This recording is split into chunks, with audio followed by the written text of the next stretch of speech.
Alhamdulillahi Rabbil Alamin. Alhamdulillahilladzi arsala rasulahu bil huda wa dinil haq liyudhhirahu ala dini kullih wa kafa billahi syahida. Ashhadu an la ilaha illallah wahdahu la syarika lah wa ashhadu anna Muhammadan abduhu wa rasuluhu la nabiyya ba'dah. Allahumma salli wa sallim wa barik ala Muhammad wa ala alihi wa ashabihi ajma'in. Amma ba'd. Qala Allah Ta'ala fil Qur'anil Karim. A'udzu billahi minasy syaithanir rajim. Ya ayyuhalladzina amanu qu anfusakum wa ahlikum nar. Al-ayah. Shadaqallahul adzim. Al-Mukarram para alim, para sepuh bini sepuh ingkang kaula muliaken, bapak-bapak, ibu-ibu dan saudara-saudara jamaah pengajian yang dirahmati Allah. Mari kita bersyukur kepada Allah. Alhamdulillah, pada malam hari ini kita masih diberi banyak kenikmatan.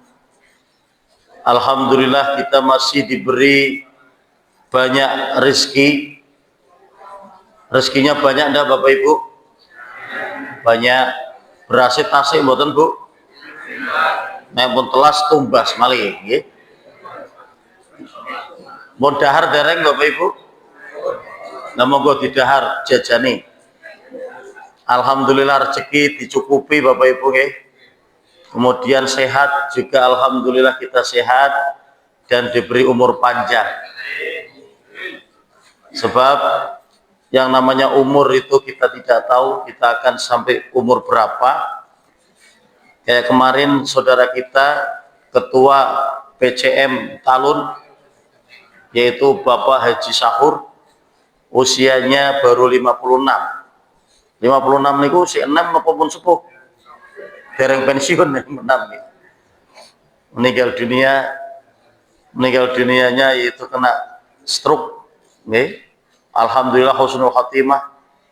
Baru saja setelah sholat Jumat itu ada pengajian Aisyah, mengampu pengajian, kemudian mungkin kondisi fisiknya kurang enak, biasanya rampung asar, sebelum asar sudah ditutup, dan ternyata memang beliau akhirnya kena stroke dan dibawa ke RSI, menginap 1 malam, siangnya meninggal dunia. Itulah Bapak Ibu, jadi memang kaitan dengan umur tidak ada yang tahu. Yang penting kita siapkan untuk kehidupan setelah mati. Kita siap selalu, seperti saya juga siap. Misalnya kok sing meninggal dunia jenengan riyin kula keri nggih kula siap. Kula keri jenengan riyin nggih kula siap. Niku dadi intine siap nggih. Lah tinggal diisi dengan beramal ibadah, nggih. Kita syukuri alhamdulillah. Dengan apa? Dengan tambah iman dan takwa Bapak Ibu. Kita saat ini sudah masuk di bulan Rabiul Awal. Nggih. Bahasa atau bulan mulut nggih, bulan Jawane mulut. Mun tanggal pinten Bapak Ibu? 3 napa sekawan? Niku nggih. Saudara-saudara kita sudah mulai membaca sholawat berjanji. Nah di Muhammadiyah sholawat apa Bapak Ibu? Sholawat Nabi. Cinta mboten kali Nabi. Ya cinta kita kepada Nabi, yang mengikuti Nabi, bersolawat kepada Nabi. Allahumma sholli ala Muhammad. Itu yang diajarkan Nabi. Memang solawat-solawat yang banyak beredar itu karena itu wujud kecintaan kepada Nabi, membuat syair-syair dengan bahasa Arab yang intinya memuji. Tapi memang kadang-kadang ada karena syair ya yang berlebih-lebihan. Seperti ada syair yang populer di tengah-tengah kita, tapi ternyata itu dikaji dari sisi akidah itu tidak tepat. anta syamsun anta badrun anta nurun fauqa nuri. Lah ini yang secara bahasa itu beres gitu. Tapi dilihat dari sisi artinya itu memuji Nabi secara berlebihan. Anta syamsun, ya. Anta badrun, ya. Jadi engkau bagikan matahari, engkau bagikan bulan, engkau lah cahaya di atas cahaya. Jadi memuji Nabi berlebih-lebihan. Cahaya di atas cahaya dalam surah An-Nur siapa Bapak Ibu? Allah, cahaya di atas cahaya itu. Nah, itu kadang-kadang karena cinta niku yo, nggih, karena cinta niku wujud cinta kadang-kadang kan berlebih-lebihan. Bojone rayu jare sayu dhewe sapuri, nggih. Ana apa sing kowe, Pak? Saking cintanya itu buta, nggih. Bojoku paling ayu sak perumahan puri, nggih. Padahal asline priye, Bapak? Ya asline mang ayu, nggih. Tapi nek ayu dhewe sapuri kan ora, nggih. Kadang-kadang yang namanya cinta itu berlebih-lebihan. Nah, itu karena mungkin cinta kepada Nabi membuat syair-syair yang kadang-kadang berlebih-lebihan. Ya tadi memang ya kita mungkin tadi kalau dalam konteks cinta kemudian membuat syair-syair ya. Ya seperti jenengan kilingan pura zaman nomin jenengan Bapak Ibu. Nah udah saiki mono nggih bisa no HP zaman biyen nek menyatakan sayang cinta ngangge napa Bapak Ibu? Surat. Surate sing mambune wangi. Sing ana gambare lope-lope ke kok ditulis gawe rangkaian kata dirayu matamu bundar bagaikan tutup salep.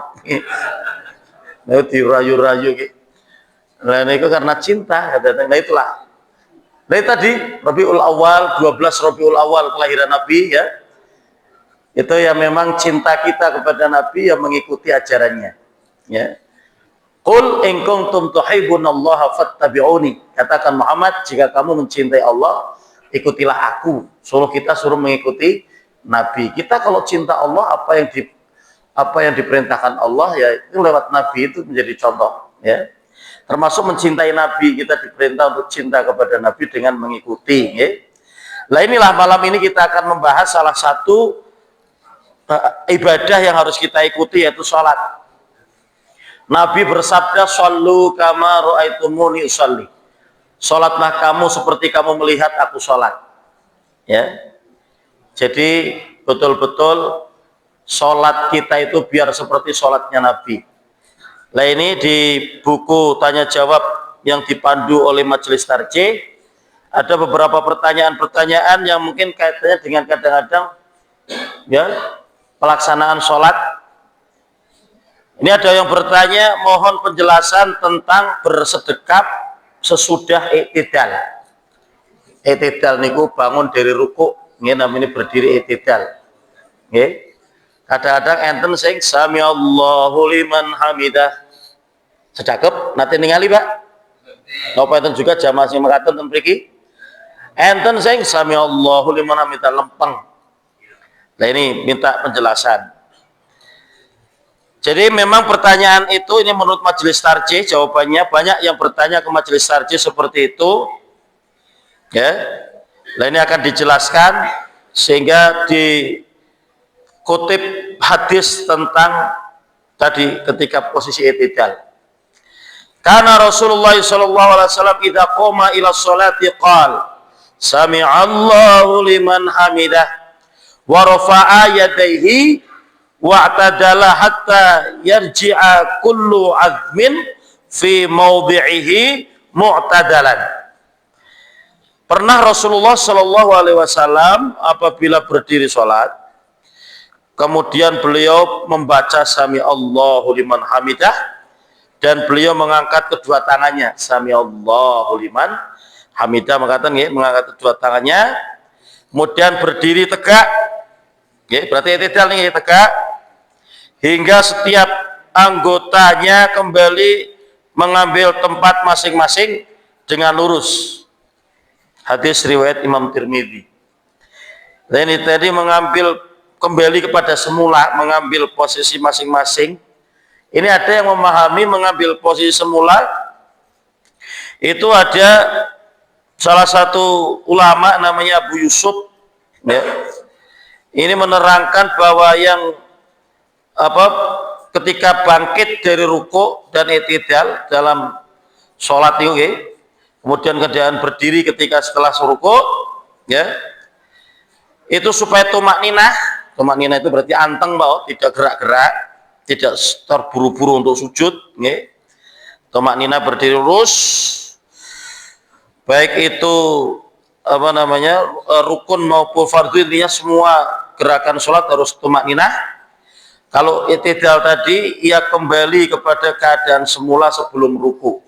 Ini ada yang berpendapat seperti itu, kembali semula sebelum ruku, berarti sebelum ruku kan sedekap lagi, kemudian ruku Allahu Akbar, ruku, kemudian sami Allahu liman hamidah, kembali posisi sebelum ruku tadi dimanai sedekap lagi. Ini menurut pendapat dari Abu Yusuf, ini dikutip oleh Majelis Tarjih, berarti kembali sedekap lagi. Kemudian dari kedua kutipan di atas tadi ada hadis tentang kembali kepada posisi semula tadi. Ini Majelis Tarjih cenderung berkesimpulan bahwa pada waktu i'tidal tidak bersedekap. Ini putusan Tarjih mengatakan, tetapi tangannya lurus ke bawah. Jadi yang dimaksud dalam hadisnya tadi, berdiri tegak hingga tiap-tiap anggotanya kembali mengambil tempat, yaitu dipahami oleh Majelis Tarjih lurus, Pak. Tapi ada saudara kita yang memahami mengambil posisi seperti semula, seperti tadi sedekap. Itulah perbedaan, yang sama-sama dalilnya sama, hanya pemahamannya berbeda. Cuma menurut Muhammadiyah itu i'tidal itu posisi tangannya lurus, Bapak Ibu, itu seperti itu. Jadi memang di hadisnya tidak bunyi tangannya lurus atau sedekap, banyak kembali semula. Lah kembali semuanya kayak apa? Lurus kayak gini apa sedekap? Ini yang kemudian menjadi perbedaan. Jadi seperti itu. Jadi kemudian itu tadi posisinya mengatakan kalau menurut Muhammadiyah, adapun tadi menurut yang sedekap memang memahami hadisnya kembali semula, yaitu sedekap ketika i'tidal. Kemudian pertanyaan kedua, Bapak Ibu, memang kaitannya dengan perbedaan-perbedaan, biar kita berbeda itu di posisi yang mana. Ini ada pertanyaan membaca usolli dan masalah kunut. Biasa bahas itu, Pak. Tapi ini di putusan resminya Fatwa Tarjih. Yang pertama pertanyaannya, ini ada penanya yang menanyakan, saya mendengar penceramah dari Majelis Tarjih wilayah. Dia mengeluarkan pendapatnya antara lain membaca usolli adalah boleh. Ini yang bertanya itu melihat ceramah, katanya penceramahnya dari Majelis Tarjih wilayah. Yang pertama menyampaikan bahwa membaca usolli adalah boleh. Yang kedua, bahwa hadis yang dipakai sebagai dasar kunut semuanya adalah sahih, dan Muhammadiyah memakai doa kunut sebagai kunut nazilah. Ini penanya bingung, tapi sih bener dia segini, Muhammadiyah kan usolli apa ora, Muhammadiyah kan kunut apa ora. Ini pertanyaan kita begitu, ya. Bagaimana jawaban Majelis Tarjih? Perlu diketahui bahwa orang yang paling mengetahui cara ibadah adalah Rasulullah SAW. Karena beliaulah yang diutus oleh Allah SWT untuk menyebarkan ajaran Islam. Maka cara ibadah yang tidak ada tuntunannya dari Allah dan Rasulnya tidak perlu diikuti. Ini Fatwa Tarjih seperti itu. Jadi ibadah, apalagi tadi sabda Nabi, sallu kama ra'aitumuni usolli, sholatlah kamu seperti kamu melihat aku sholat. Kita berusaha biar sholatnya seperti yang dicontohkan Nabi. Tadi kan dalam rangka cinta Nabi kita mengikuti teladan Nabi. Ini. Kemudian mengenai keharusan membaca usolli untuk melafadzkan niat, Majelis Tarjih Muhammadiyah tidak pernah menganjurkan. Ini jawaban resmi. Maka kadang-kadang kan nggih, ada personil-personil yang mungkin basicnya macam-macam ya. Karena katanya Muhammadiyah itu ada yang macam-macam, ada yang Musa ke apa? Muhammadiyah Salafi. Jadi wong Salafi masuk Muhammadiyah. Kadang-kadang dipercaya jadi mubalik Muhammadiyah. Kadang-kadang apa? Pendapat pribadinya yang diungkapkan kepada warga. Ada lagi Muhammadiyah apa Pak? Mono. Mono apa Kamandanu? Kamandanu kadang-kadang Muhammadiyah, kadang-kadang NU nggih. Ono mana sing ngomong ISIS, ikut sana ikut sini nggih. Neng kono rejeh milu mrono, kene rejeh milu kene. Nah itulah macam-macam basic ya. Seperti saya sendiri, basic saya memang bukan Muhammadiyah murni dari lahir rahim Muhammadiyah. Saya sering mengatakan saya itu kan alhamdulillah dapat mu'alaf, dapat apa? Petunjuk, kemudian dulunya benci dengan Muhammadiyah menjadi bencinya berubah menjadi benar-benar cinta. Gitu. Dulu saya ya pakai usoli Pak kalau sholat. Saya masih ingat, saya berubah itu kan usia remaja.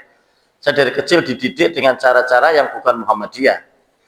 Ya kalau sholat bisa diajarkan pakai usoli fardul subhi rakaataini mustaqbilal kiblati, imaman atau makmuman, kawanan ya. Misalnya jam 6 sholat subuh kawanan ya. Nah itu kan itu memang seperti itu, saudara kita itu ya seperti itu. Kemudian kalau mau wudhu diucap nawaitul wudhu'a li rafil hadasil azhar fardhon lillahi ta'ala. Nah niku. Kemudian kalau mau puasa nawaitu shauma ghadin an ada'i fardhi syahri ramadhana hadhihi sanati. Nah itu fardhon lillahi ta'ala itu jadi niatnya diucapkan. Saya dulu juga seperti itu. Kemudian bagaimana ini menurut Muhammadiyah ya? Kaitannya dengan hal itu tadi Majelis Tarjih tidak pernah menganjurkan karena itu bukan dari Nabi Bapak Ibu, itu ijtihad para ulama. Ketika ditanya Pak Yai lah niatnya pripun Pak Yai? Iya niat, sing jenenge salat iku kudu niat. Lagi pripun niate? Ya wis tak gawe iki dhisik. Usolli fardhu apa, nggih. Dengan bahasa Arab sehingga kita wah beres ya bahasa Arab. Itu maksudnya bukan hadis, bukan dari Nabi, itu hanya pendapat. Sehingga Muhammadiyah kalau dalam ibadah nggak bisa pakai pendapat, harus dicontohkan Nabi apa enggak ya. Masalah niat itu ya memang diperintahkan, sehingga dalam HPT Himpunan Putusan Tarjih redaksi tuntunan dalam sholat itu dikatakan idza qumta ila sholati faqul Allahu akbar mukhlishan niyataka lillah. Jadi di HPT itu diketerangan seperti itu, bila kamu hendak menjalankan sholat maka bacalah Allahu Akbar dengan ikhlas niatmu karena Allah. Ini putusan HPT Himpunan Putusan Tarjih ya. Jadi tetap niat ikhlas Bapak Ibu. Niat itu kan di dalam hati Bapak Ibu nggih. Jenengan dari rumah ke masjid ini niat enggak Bapak Ibu? Niatnya priye Pak? Diucapi mboten? Tidak diucapkan, niat itu pekerjaan sengaja ya.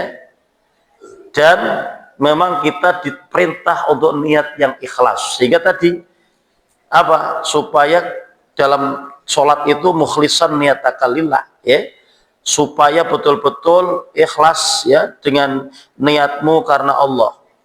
Dalilnya apa diperintah sholat ikhlas niku?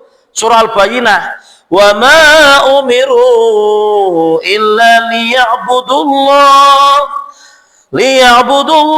mukhlishina lahuddin. Dan tidaklah mereka diperintah melainkan supaya menyembah kepada Allah dengan ikhlas kepadanya dalam menjalankan agama. Al-Bayyinah ayat 5. Disuruh ikhlas. Mereka itu berarti kita ini orang Islam ya. Dan tidaklah mereka diperintah melainkan supaya menyembah kepada Allah ya, dengan ikhlas kepadanya. Ikhlas itu berarti hanya mencari ridha Allah. Okay? Itulah dalam sholat pun supaya ikhlas, tidak akan niat apa-apa karena ridho Allah. Apapun amalan ibadah, ngaji pun harus ikhlas karena mencari ridho Allah. Kalau sudah ikhlas, misalnya ngaji kok ora entuk panganan, ya ora jengkel. Ibu-ibu sok jengkel ora ibu-ibu? Biasanya ibu-ibu Amerika niku nek ora entuk panganan jengkel. Lah nek Amerika sebab jari ibu-ibu niku wong ngaji niku sing paling bejo wong loro. Sapa ke wong loro, siji sing entuk panganan, loro sing entuk lendean. Nah lendean entuk kabeh, Bu. Nah panganan ya insyaallah turah-turah gitu panganan mriki. Lah niku wau nek ternyata niati loro panganan yo entuke panganan ora entuk ganjaran. Tapi nek jenengan niate lillahi taala krana Allah taala yo entuk pahala, yo entuk panganan. Ini kan seperti itu Bapak Ibu. Sehingga itu dalil ayatnya, terus dalil hadisnya apa? Innamal a'malu binniyat. Ya, bahwa sungguhnya sahnya amal itu tergantung pada niat. Niatnya ikhlas apa enggak? Nanti kalau ikhlas ya dapat pahala. Kalau tidak, ya tidak. Ini asbabul wurudnya, yaitu ketika peristiwa hijrah. Ya. Dulu ketika sahabat-sahabat Nabi dari Mekah diperintah hijrah ke Madinah, itu ternyata ada sahabat yang niatnya tidak lillahi ta'ala. Niatnya karena ada perempuan yang diincernya untuk dinikahi, ikut hijrah. Aduh, kok melu hijrah Akhirnya dia ikut hijrah, Pak. Karena ngincer perempuan tadi. Kira-kira naik orang melu hijrah, kumanan berapa? Kena wong liya kan? Dia ikut hijrah. Lah kemudian peristiwa itu dilaporkan kepada Nabi. Kemudian Nabi bersabda ini tadi innamal a'malu binniyat. Walikul imri'in manawa. Dawa hadis iki. Nah hijrah ini karena Allah, maka ya dan Allah dan Rasulnya, maka dia akan mendapat pahala. Tapi kalau hijrahnya karena wanita atau harta, ya itu yang didapat. Intuke wong wedok. Nggih, ora itu pahala. Ngaji kok pengin lurune panganan, ya itu panganan ora itu pahala. Itu maksudnya gambaran bahwa ikhlas itu yang dicari ridho Allah. Ya, tadi perintah hijrah itu berat Bapak Ibu. Berjalan kaki 450 kilo dari Mekah ke Madinah. Dulu ada sepur, sekarang kan ada sepur bus. Bangkrut pernah Pak bus, tekor terus ya. Bapak urung butuh digawe ke Indonesia. Ya mungkin gelem numpak, tapi kan bayarnya ora gelem Pak. Bayarnya larang Indonesia Jakarta Bandung apa nggih?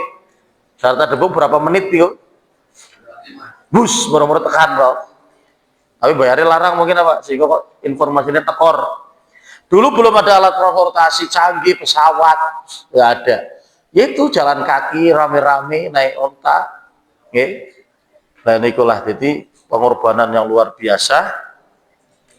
Yaitu yang kemudian ada orang yang niatnya tidak lillah, itu tidak dapat pahala, tergantung niatnya ya. Sama seperti berlakukan pada ibadah-ibadah yang lain, sholat, puasa, haji ya, kemudian apapun ibadah diniatkan yang ikhlas karena Allah. Itu seperti itu Bapak Ibu ya. Itu ya, jadi niat itu di hati, tadi tuntunannya ikhlas karena Allah. Memang ada ajaran Islam yang niatnya diucapkan, yaitu niat haji atau umroh. Memang nah itu tuntunannya Nabi diucapkan. Karena ibaratnya memenuhi panggilan Allah dengan mengucapkan labbaik Allahumma umratan. Ya Allah, aku memenuhi panggilanmu untuk berumrah. Labbaik Allahumma hajjan. Ya Allah, aku memenuhi panggilanmu untuk berhaji. Diucapkan kalau niat haji dan umroh. Tapi kalau sholat Nabi tidak mencontohkan diucapkan. Ya, niat itu ya tadi di dalam hati. Itu seperti itu. Itu tadi ucapan aja bukan niat toh. Niatnya di hati. Yaitu sebuah ekspresi bahwa ini loh ya Allah saya datang ya, untuk berhaji, untuk berumroh. Kalau niat tetap di dalam hati ya. Nah itulah Bapak Ibu, sehingga ini memang kaitan dengan perbedaan ya, kita saling memahami. Cuma tadi menurut Muhammadiyah ya niat tidak diucapkan ya. Adapun saudara-saudara kita yang mengucapkan ya monggo-monggo saja ya. Yang penting kita saling memahami. Kemudian pertanyaan kedua tadi tentang kunut. Adapun mengenai kunut, ya, ini menurut Muhammadiyah bahwa kunut memang Nabi dulu pernah melakukan kunut nazilah. Kunut nazilah itu Nabi bukan hanya waktu subuh Bapak Ibu, tapi semua waktu 5 waktu sholat itu untuk kunut nazilah, ya. Yaitu apa? Peristiwa apa? Dulu itu ada rombongan orang menyatakan masuk Islam, dia minta supaya ada orang-orang yang bisa menjelaskan tentang Islam ke kampungnya sana. Ya, jadi sahabat-sahabat Nabi penghafal Quran dikirim untuk mendakwahkan di kampung orang tadi yang datang itu. Dikirim. Tapi ternyata apa? Setelah dikirim sampai ke sana, utusan-utusan Nabi itu dibunuh. Ternyata mereka orang-orang kafir, sing pura-pura masuk Islam. Ternyata ketika Nabi mengutus para sahabat yang penghafal Quran, sampai di sana dibunuh. Nabi marah sekali. Ini marah karena Allah, ya. Jadi sahabatnya dibunuh. Akhirnya Nabi dalam sholatnya melaknat tadi orang-orang kafir itu, ya. Supaya apa? Supaya Allah, ya, memberikan hukuman kepada orang-orang kafir tadi.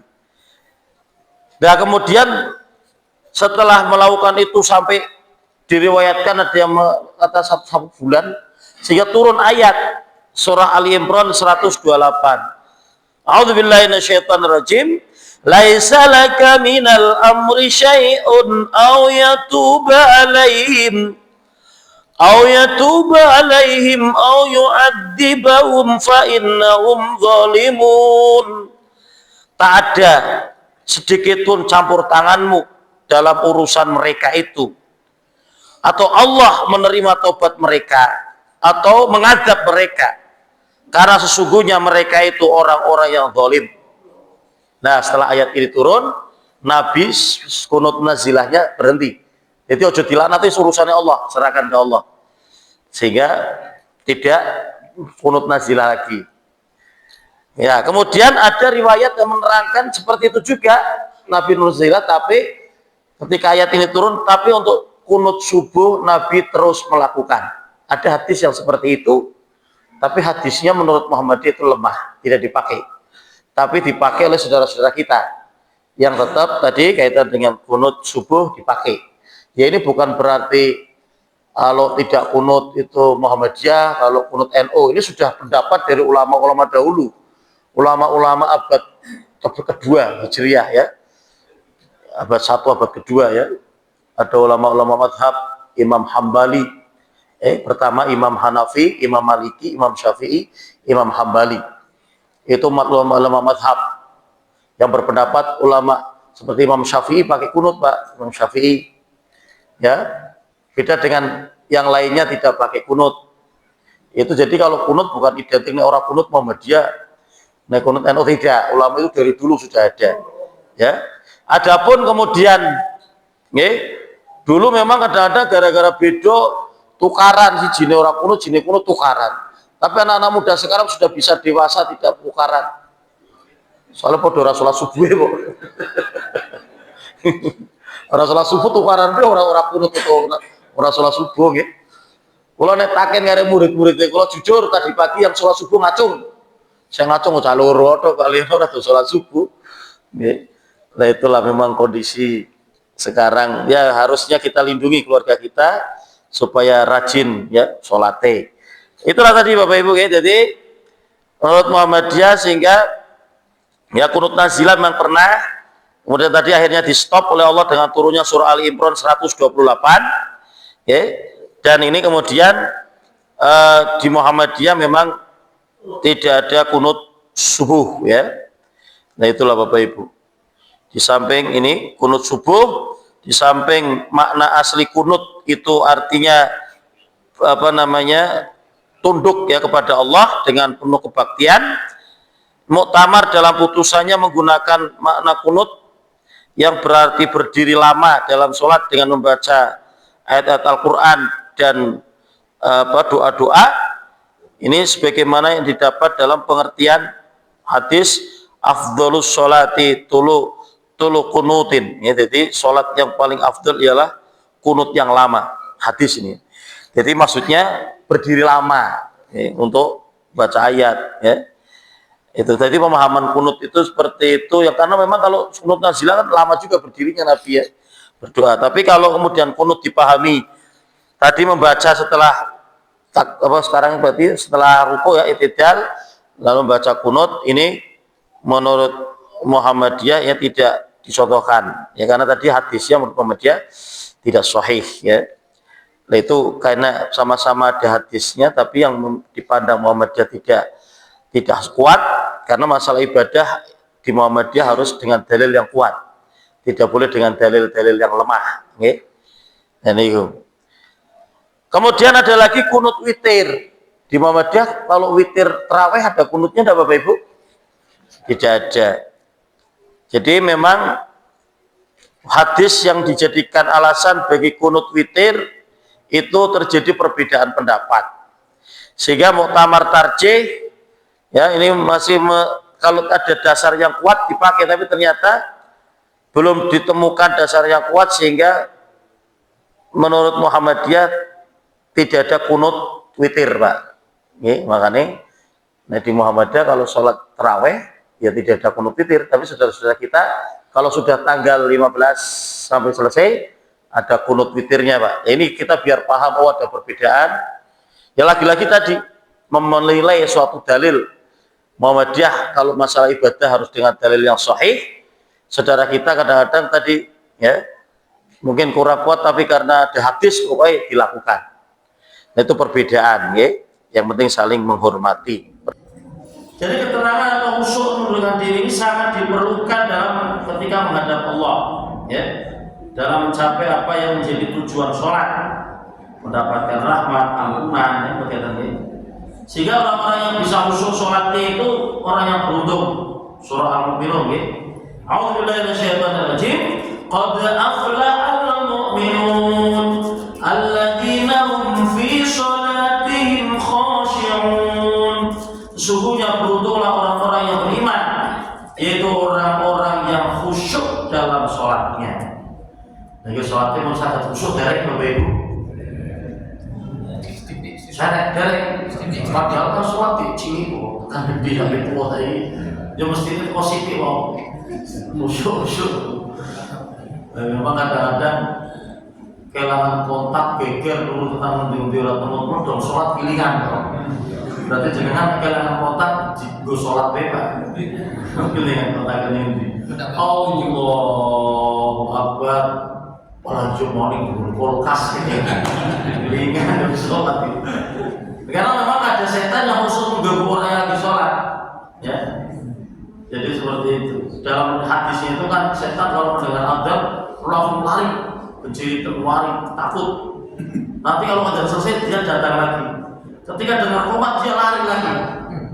Ketika qomat selesai dia datang lagi untuk menggoda itu orang yang lagi sholat. Ya, itulah. Sehingga kaitan dengan sholat biar khusyuk itu memang yang pertama ini kan tips akhirnya. Tips mungkin setiap kita kan beda-beda. Tipsnya bagaimana supaya urusan-urusan sudah selesai dulu. Makanya Nabi memberikan tuntunan jika makanan sudah dihidangkan siap supaya makan dulu, tidak sholat. Makan dulu daripada sholat pilingan. Karena lebih baik makan sholat. Itu udur apa namanya, udur sakit atau apa termasuk rusak ringanan. Boleh, misalnya jenengan noleh masa harus matang rumah agar maaf bisa betul apa-apa. Saya serapun lebih sholat memang menuju mesin nyadap orang jamaah air.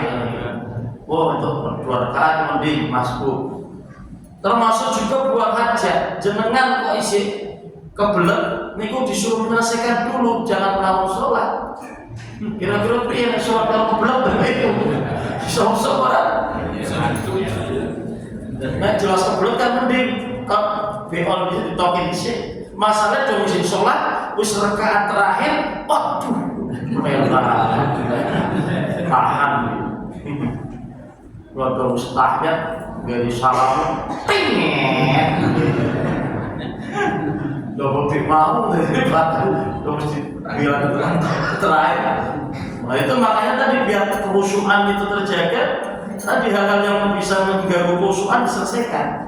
Jangan sampai kita mau sholat sambil tadi ya, menahan hajat, apakah itu pipis maupun BAB, keluarkan dulu, baru nanti sholat. Makanya ya tadi sholat supaya betul-betul khusyuk, ya tadi diselesaikan dulu.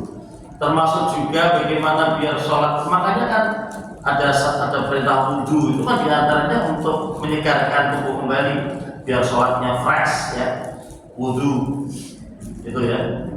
Itu kemudian dengan pakaian yang bersih. Jangan sampai sholat kok pakaian musik mau bawa kejabak ini tuh sholat gitu. Sehingga kan dia sampai biasa atau bawa sebelah itu lah masih serang. Dan itu sehingga tadi biar nyaman lah bagaimana biar kondisi biar sholatnya nyaman gitu. Itu tadi misalnya bajunya sing nyaman ya, yang berarti yang wangi lah nyaman, jangan sampai sudah bau kemudian dipakai. Makanya kan semangat untuk sholat jamaah itu zaman Nabi ya, bapak-bapak atau para laki-laki ya, sehingga disunahkan untuk laki-laki itu berdatang ke masjid dalam Al-Quran itu kan supaya memakai pakaian yang terbaik, kemudian pakai wangi-wangian kan, biar ketemu dengan teman yang lain tidak terganggu. Ini tidak berlaku untuk ibu-ibu ya. Justru ibu-ibu naik ke masjid orang itu wangi-wangian ya. Itu karena dulu memang yang ditekankan ke masjid itu bapak-bapak ya. Adapun ibu-ibu memang ya pada cemburu, pada iri. Laki-laki senang ya bisa berjuang jihad, perang, berangkat haji, kemudian sholat Jumat, sholat jamaah. Perempuan kok amalnya sedikit. Nabi pernah dikomplain sama Mak-mak ya gitu. Sehingga Nabi menjelaskan bahwa kediamanmu di rumah, suamimu perang itu sama-sama pahalanya. Menunggu di rumah, bujuni mata perang, itu dapat pahala juga seorang istri. Dengan di rumah, suaminya berangkat sholat Jumat, ya, mau itu Jumatan, mau itu kan sholat zuhur. Lah itu intinya sama akan diberi seperti itu menghibur atau memberikan ketenangan kepada mama-mama. Tapi kondisi sekarang karena kondisinya sudah aman, fakta tarjih mama yang mau sholat berjamaah, para suami melarang istrinya untuk datang ke masjid. Itu tidak bisa izin ada di masjid, dia diizinkan, tapi dengan catatan urusan rumah selesai. Ya. Anak-anak yang itu apa biasanya Pak, itu maam itu urusan HP. Kalau sampai kemudian tinggal di masjid, anaknya pikir kalau panah orang yang dipanah, itu kan ibu-ibu sih biasa menyiapkan. Itulah kembali ke tadi ya masalah sholat yang khusyuk, ya. Kemudian juga memahami bacaan sholat. Allahumma ba'id, maksudnya apa itu Allahumma ba'id? Ya Allah jauhkan, jadi minta dijauhkan antara diriku dan dosa-dosaku sebagaimana kau jauhkan antara bainal masyriqi wal maghrib, antara timur dan barat. Sehingga kalau kita memahami apa yang kita baca itu kan kayak komunikasi dengan Allah. Sehingga tadi sholat itu ibaratnya menghadap Allah. Nah ini yang berikutnya hadis yang dikutip yaitu tentang hadis dulu Nabi itu pernah didatangi malaikat Jibril. Nabi masih bersama para sahabat, tiba-tiba malaikat Jibril datang menyerupai manusia dengan pakaian putih, rambut yang hitam, datang kepada Nabi, duduk di depan Nabi, dengkul dengan dengkul ketemu depan-depan. Nah kemudian malaikat Jibril tadi bertanya, mal iman, jadi apa itu iman? Tanya sama Nabi. Dijawab al-imanu an tu'mina billahi wa malaikatihi wa bil liqa'ihi wa rusulihi wa tu'mina bil ba'th.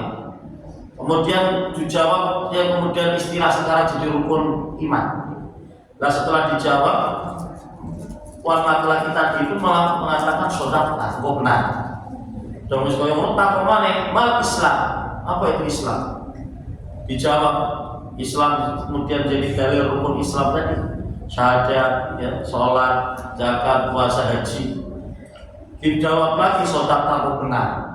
Dan kemudian yang ketiga mal ihsan, apa itu ihsan? Nabi menjawab, anta budallaha ka'annaka tarahu fa in lam takun tarahu fa innahu yaraka. Ini ihsan. Yaitu ihsan itu kita, ini kata Nabi, menyembah Allah seakan-akan kamu melihatnya. Iso kaya ngono berapa? Dewi sholat kaya roh Allah Ta'ala. Seolah-olah koyone kon roh Allah Ta'ala. Sehingga mantap sholat ini ihsan. Nah kemudian sekalipun kamu tidak melihatnya, ya jelas tidak melihat, maka sesungguhnya Allah melihat. Jadi kita harus sadar bahwa kita itu dilihat Allah. Sehingga ibadah itu menahan khusyuk, orang celehan ingat, ibu sholat selingas, yang khusyuk yang benar dong. Ibaratnya kalau di manusia dengan manusia saja, dengan manusia kita hormati kan, apa kita berani selelehan? Misalnya yang anak-anak muda murung-murung tulan dengan cawe-cawe calon bujuni ditemui kalau calon mertuani, kira-kira selelehan apa mas? Kira-kira apa kan? Perilaku roti kanti kan sini kan anteng ya, gimana? Jadi gitu, gini apa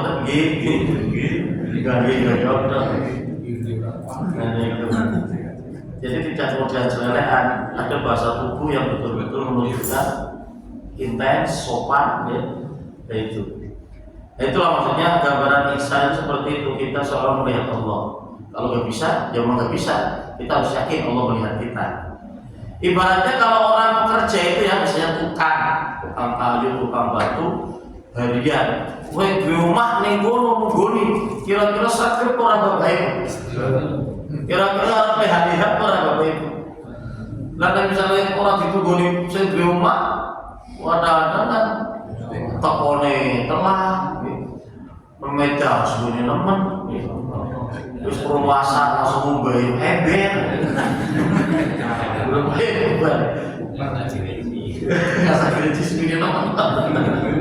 Ngasa gaji ini rumah lah, ini tempat kerja jadi digo, tempat kerja masa gaji. Gimana deh oknum sih nggak ngapi, nasi ngapi orang bosnya nyampe kayak betul sih ngapi. Itulah makanya manusia mengatakan. Nah ini kalau kita beribadah betul-betul merasa dilihat oleh Allah, ya kita akan sungguh-sungguh menanam. Tidak akan kemudian selelehan, ya apalagi tadi ya gerak-gerak, ya kita betul-betul khusyuk. Khusyuk diantaranya kan bahasa tubuhnya tadi ya, tumaknina, kemudian tidak banyak gerak-gerak. Jadi hadis tersebut ini tadi tentang ihsan, itu melukiskan bahwa orang yang sholat dengan khusyuk menundukkan diri kepada Allah, yang penuh dengan takwa kepadanya, ya, tunduk seakan-akan ia melihatnya. Karena itulah ia tidak berani menggerakkan anggota badannya yang tidak ada kaitannya dengan sholat, kecuali jika ada alasan yang dibenarkan syariat Islam. Ya, jadi seperti itu. Maka menggerakkan anggota badan yang tidak ada kaitannya dengan sholat hendaklah dihindari, karena akan mengurangi nilai atau kesempurnaan sholat. Itu fatwa majelis tarjih seperti itu, okay. Jadi yang biasa sholat itu goyang-goyang, gerak-gerak, ya saya musuh, okay. Tapi kadang-kadang kan enten sih memang keder, ini kalau ngadegannya kalau dibuyutan kok ngadegan kalau itu tidak gerakan secara sengaja, itu memang karena mungkin bis buyutan kok berdek. Nah itulah dan kemudian juga, okay. Tadi biar khusyuk juga bacaan tadi dipahami, bacaan sholat, ini jangan sampai kemudian kita membaca tapi tidak memahami makna atau apa namanya isi yang dimaksud itu apa. Makanya dipahami betul bacaan sholat. Ya, jangan sampai kemudian kita membaca hanya hafal. Bacaan yang kita baca itu paham. Iya karena abdu, iya karena nasta'in, hanya kepada Allah kami menyembah, hanya kepada Allah kami mohon pertolongan. Dan seperti itu Al-Fatihah itu ya. Kemudian bacaan yang lain juga dipahami sehingga khusyuk. Tadi orang yang khusyuk itu termasuk orang yang beruntung. Kenapa? Jadi di ayat berikutnya itu kan mendapat hadiah apa? Itu surga Firdaus. mereka akan mendapatkan surga firdaus, orang-orang yang sholatnya khusyuk. Maka itu Bapak Ibu mungkin ada pertanyaan kaitan dengan apalah kalau bisa jawab-jawab, kalau udah UPN. Karena ini kan kita membahas pertanyaan-pertanyaan perwakilan dari orang-orang jauh. Gak mungkin kalau kasuistik di sini apa yang mungkin dengan jadi unek-unek sehingga harus ditanyakan. Kalau ada monggo, kalau nggak ada ya seperti itu Bapak Ibu ya. Kaitannya dengan fatwa-fatwa tarjih tadi mengenai iktidal itu sudah sebab tidak. Kemudian kita bahas juga membaca usholi, nama kunut itu bagaimana, dan kemudian sholat sambil gerak-gerak itu bagaimana. Seumpama kita ikut sholat subuh di tempat lain dan ternyata mereka pakai kunut, dan lantas kita yang enggak biasa kunut, baiknya gimana gerakannya? Jadi kunut itu kan imamnya membaca, nanti makmum amin amin. Ya ibaratnya dari gerakan-gerakan atau bacaan-bacaan yang dibaca imam juga kadang-kadang berbeda dengan apa yang dibaca makmum kan ya. Misalnya kalau saya makmum di tempat lain mungkin aktivitasnya juga beda dengan kita. Ya, termasuk ketika tadi melakukan kunut bagaimana? Ya memang kalau misalnya kita itu berkeyakinan ya sebagai membaca tidak ada hadisnya lemah, ya kita diam saja Pak. Ya, tidak kan berdiri kayak gini lurus kan tadi. Ya menunggu sampai nanti selesai. Bentuk penghormatannya kayak gitu. Ya memang banyak kisah sebuah toleransi yang luar biasa. Dulu si kalau ulama-ulama madhab itu dulu Imam Syafi'i dan Imam siapa yang ketika berada di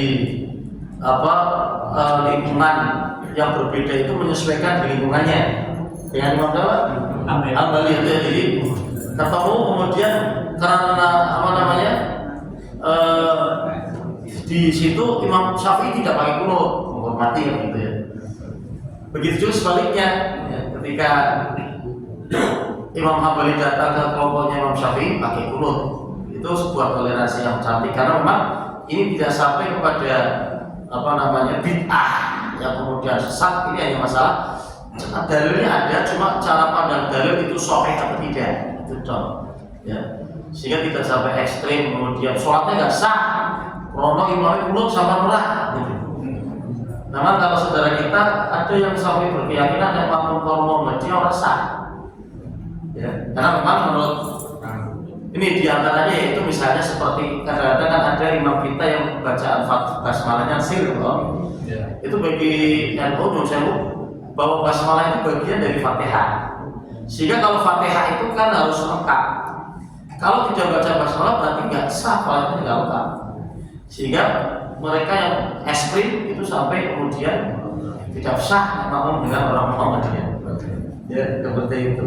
Karena pernah terjadi di Masjid Husaimah Aceh, itu ada rombongan bis Pak mampir kan di sana palingnya Pak yang parkirnya luas. Bis mampir ke situ mau sholatnya yang jamaah ini sudah selesai. Ya. Lalu kemudian setelah pada turun ada kiainya melihat di sana ada tulisan besar, aku titipkan Muhammadiyah kepada beri mana ya? Orang sudah sholat kan? Orang sudah sholat kejadian di Masjid Husaimah. Di Masjid Husaimah kan ada itu tulisan kamu titipkan Muhammadiyah kepada mungkin. Ulah sebelum Masjid Muhammadiyah dia ini belum mana ya masjid? Boleh bis cari masjid yang lain di pinggir jalan. Nah itu ada yang sampai seperti itunya. Tapi kalau di Muhammadiyah tidak sampai se ekstrim itu, kita boleh kok makmum dengan kita boleh makmum dengan saudara kita Rifaiyah, saudara kita DII ya, itu kan karena apa? Batalnya imam bukan batalnya makmum, ya. Ibaratnya ya bersama-sama kemudian tidak ada kaitannya kemudian misalnya tadi ya misalnya karena bacaan kan secara prinsip rukun sama Pak. Fatihahnya kan sama, rakaatnya jumlahnya sama, kemudian kita mau bilang mereka subuh mereka itu 4 rakaat kan tidak sama 2 rakaat. Adapun masalah doa kadang berbeda, seperti doa apa yang berbeda dia iftitah juga beda. Doa ketika sujud subhana rabbiyal a'la wa bihamdi, karena seperti itu kita berbeda. Kalau dia subhana rabbiyal a'la memang ada hadisnya ya, tapi tidak ada tambahan wa bihamdi. Subhana rabbiyal azim ada hadisnya yang rukuk itu ya, tapi tidak tambahan. Nah itu kalau toh seandainya itu tidak baca pun sah sholat Pak. Jadi sholat rukun kauli itu ya Fatihah sama apa baca tahiyat ya. Yang lainnya itu rukun fi'li gerakan. Rukuk ya rukuk saja rukuk, nggak doa pun sah. Sehingga kalau ada orang mau bertobat, wis 30 tahun atau sholat saya tobat, kau sudah angel-angel. Ya, terus perlu jam apa? Kalau nanti bacaan ini pokoknya minum baik. Kau sudah angel-angel kadang-kadang pingin tobat, nggak apa dulu sholatnya. Orang sah, orang sholat, aduh, wis baru-baru belum tobat, dimudahkan dengan orang-orang yang mau tobat mungkin. Lama nggak sholat 30 tahun, misalnya 40 tahun nggak sholat, karena tidak pernah sholat, sekarang sudah diberi hidayah saja, ayo sholat. Tadi kan, kalau jamaah kan bacaan imam sudah baca makmum, Fatihah apa karena makmum kan otomatis imam sudah baca Fatihah, ya, sehingga ikut aja, sah, gitu. Sampai belajar ngomong ini, mau kayak itu doa apa gitu, doa, majelis tablet, HPT memudahkan Pak, makanya. Di HPT itu di samping tulisan Arab ada tulisan Latin, ya bagi mereka yang tidak bisa baca Arab. Tapi ya memang kadang-kadang kalau tulisan Arab dibacakan, cok bacanya cok beda. Ada tulisan Al-Ladina, bacanya Latin alat zina. Nah itu kadang-kadang beda. Makanya tapi untuk memudahkan, bagaimana mau sama cokok Arab, padahal pengen sholat, makanya di Muhammadiyah ada tulisannya Latin, ya. Ada tulisan Arab dibaca dengan tulisan Latin tadi, itu memudahkan. Jadi ya tadi Pak lurus saja ya, itu seperti itu. Ikut mengangkat tangan? Tidak, mengangkat tangan pun tidak ada dalil mengamini itu ya. Bagi mereka yang menggunakan apa dalil ada doa kunut, juga dalil mengamini sambil mengangkat tangan juga tidak ada. Ya itu memang, tapi mereka lakukan itu. Kita diam saja karena memang berbeda ya. Berbeda. Toh itu bukan rukun, kita tidak meninggalkan rukun, ya sehingga tetap sah sholatnya Pak. Kita kalau rukun, kita meninggalkan rukun, mereka sujud, mereka rukun, kita nggak rukun. Apa rukun di sana? Itu ya bisa, harus rukun ikut, gitu. Karena rukun dalam sholat, ya. Maka Bapak Ibu, ya, maka bila ada perintah untuk boleh melakukan, ya, moga kita akhiri sarang-sarang mau doa kafaratul majlis. Bismillahirrahmanirrahim. Subhanakallahumma wa bihamdika asyhadu an la ilaha illa anta astaghfiruka wa atubu ilaik. Nasrun minallahi wa fathun qarib. Wassalamualaikum warahmatullahi wabarakatuh.